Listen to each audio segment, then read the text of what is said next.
பரிசுத்த மத்தேயு எழுதின சுவிசேஷம் 7வது அதிகாரம் 7வது வசனம். கேளுங்கள், உங்களுக்கு கொடுக்கப்படும். தேடுங்கள், நீங்கள் கண்டு அடைவீர்கள். தட்டுங்கள், உங்களுக்கு திறக்கப்படும்.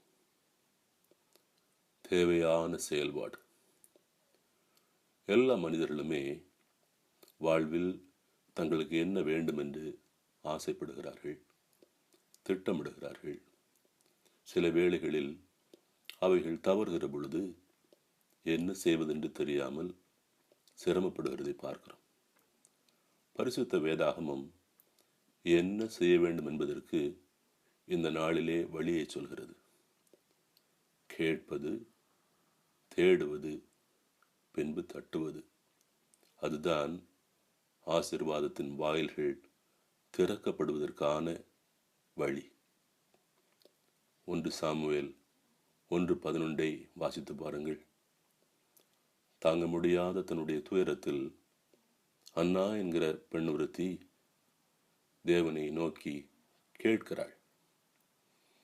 ஆண்டவரே, எனக்கு ஒரு ஆண் குழந்தையை தருவீர் என்று சொன்னால் வாழ்நாள் முழுவதும் அவனை நான் உமக்கு ஒப்புக் கொடுப்பேன் என்று சொன்னாள். அதே அதிகாரத்தில் 19-20 வசனங்களை வாசித்து பாருங்கள். ஆண்டவரும் அவளை நினைவு கூர்ந்தார். உரிய காலத்தில் அன்னா கருவுற்று மகனை பெற்றாள். நான் ஆண்டவரிடமிருந்து கேட்டேன் என்று சொன்னாள். எனக்கு அருமையானவர்களே, கேட்பது ஆசீர்வாதத்திற்கு தேவை என்று சொல்லப்படுகிறது. ஏன் தெரியுமா?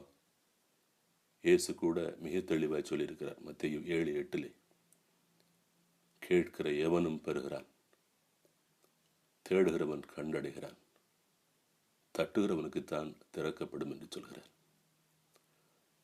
பார்வை குறைபாடுள்ள பார்திமே என்று சொல்லவன் ஆண்டவரே என்மேல் இறங்கும் என்று கேட்டபோது இயேசு அவனை விசாரிக்கிறார். உனக்கு என்ன வேண்டும் கேள் என்று.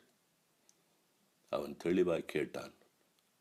ராபோனி, நான் மீண்டும் பார்வை பெற வேண்டும்.